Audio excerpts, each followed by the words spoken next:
ప్రకాశం బ్యారేజీకి భారీగా వరద పెరుగుతోంది. 69 గేట్లను పూర్తి స్థాయిలో ఎత్తి వరద నీటిని దిగువకు విడుదల చేస్తున్నారు. మరి దీనికి సంబంధించి మరింత సమాచారం మా ప్రతినిధి కృష్ణమనాయుడు ప్రత్యక్ష ప్రసారం ద్వారా అందిస్తారు. ఎగువ ప్రాంతాల్లో కురుస్తున్నటువంటి భారీ వర్షాలకు కృష్ణమ్మ ఉగ్రరూపం దాల్చింది. ప్రకాశం బ్యారేజీలోకి 6,75,000 క్యూసెక్ల నీరు వచ్చి చేరుతుంది. ప్రకాశం బ్యారేజీలో ఉన్నటువంటి 69 గేట్లను పూర్తి స్థాయిలో ఎత్తి దిగువకు నీటిని విడుదల చేస్తున్నారు. కృష్ణా నదికి సంబంధించినటువంటి ప్రకాశం బ్యారేజ్ దగ్గర ఉన్నటువంటి కృష్ణా ప్రధాన కాలువలకి దాదాపు 15,000 నుంచి 20,000 క్యూసెక్ల నీటిని ఇస్తూ మిగిలినటువంటి నీటిని సముద్రంలోకి వదులుతున్నారు. 6,70,000 క్యూసెక్ల మేర సముద్రంలోకి నీటిని విడుదల చేస్తున్నారు. ప్రకాశం బ్యారేజ్ దగ్గర ఈ ఏడాది అత్యధికంగా వచ్చినటువంటి వరద నీరు ఇదేనని జలవనరుల శాఖ అధికారులు చెప్తున్నారు. గత ఏడాదితో పోలిస్తే తక్కువ ఉన్నప్పటికీ ఈ ఏడాది లెక్కల ప్రకారం జలవనరుల శాఖ లెక్కల ప్రకారం 6,75,000 క్యూసెక్ల నీరు అన్నది ప్రకాశం బ్యారేజ్ దగ్గర అత్యధికమని చెప్తున్నారు. ఇప్పటికే కృష్ణా నది పరివాహక ప్రాంత ప్రజలను అప్రమత్తం చేశారు. ప్రకాశం బ్యారేజ్కి దిగువన ఉన్నటువంటి లంక గ్రామాలు పెడన్నతో పాటు అవనిగడ్డ ప్రాంతంలో ఉన్నటువంటి ప్రాంతాల్లో కమర్షియల్ క్రాప్లు వేసేటువంటి లంక గ్రామాల ప్రజలను రైతులను అప్రమత్తం చేశారు.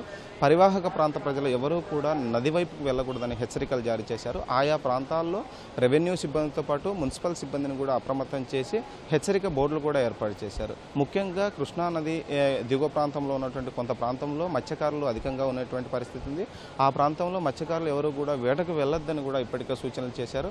ప్రకాశం బ్యారేజ్ దగ్గర ఈ ఏడాది ప్రమాద హెచ్చరిక రెండోసారి లేదా మూడోసారి వచ్చినట్లు కూడా అధికారులు చెప్తున్నారు. రెండో ప్రమాద హెచ్చరిక ఇప్పటికే నిన్న రిలీజ్ చేశారు. దీంతో అన్ని శాఖల అధికారులు సమన్వయంతో అప్రమత్తమయ్యారు. ఎగువ ప్రాంతం చూసుకుంటే శ్రీశైలము, నాగార్జున సాగర్, పులిచింతల ప్రాజెక్టుల నుండి శ్రీశైలం ప్రాజెక్టు నుండి 5,10,000 క్యూసెక్లు నీరు వస్తుంది. నాగార్జున సాగర్ ప్రాజెక్టు నుండి కూడా 5,40,000 క్యూసెక్లు నీరు వస్తుంది.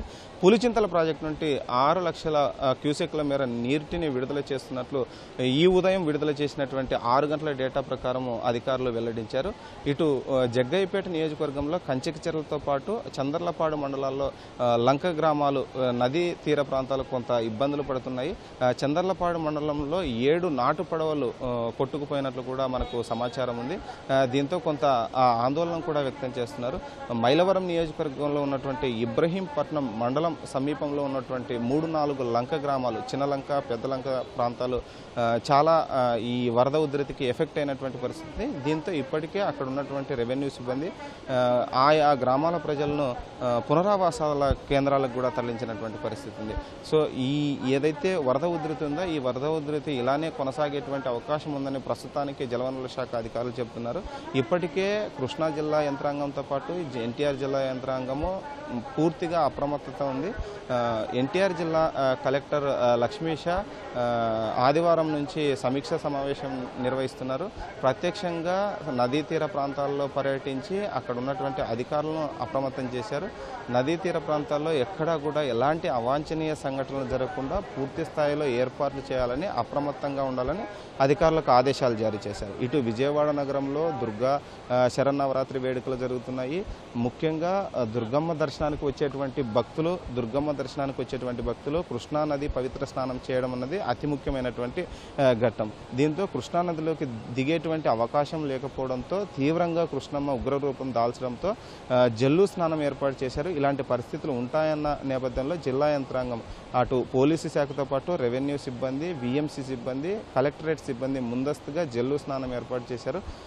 జల్లు స్నానం ద్వారా కృష్ణమ్మ నదీ స్నానాన్ని ఆచరించి భక్తులు ఇవాళ దర్శనానికి వెళ్తున్నారు. ప్రమాద హెచ్చరిక బోర్డులను కూడా నదీ ఘాట్ల దగ్గర ఏర్పాటు చేసినటువంటి పరిస్థితి. గతంలో ఎన్నడూ లేని విధంగా ఈ ఏడాదిలో అత్యధికంగా వరద నీరు రావడంతో నదీ స్నానానికి ఎవ్వరూ దిగకూడదని కూడా ఇప్పటికే ఆదేశాలు జారీ చేశారు. ఇటు బెరం పార్క్ దగ్గర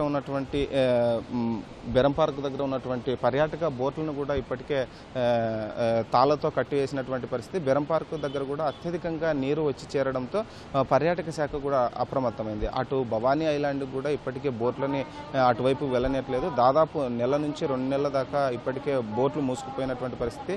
పర్యాటకులను ఎవరిని కూడా నదీ తీర ప్రాంతాలకు వెళ్లకుండా అప్రమత్తం చేశారు. ఇది ఇక్కడ ఉన్నటువంటి తాజా పరిస్థితి. కెమెరామెన్ స్వామితో కృష్ణమనాయుడు, ఈటీవీ న్యూస్, విజయవాడ నుంచి.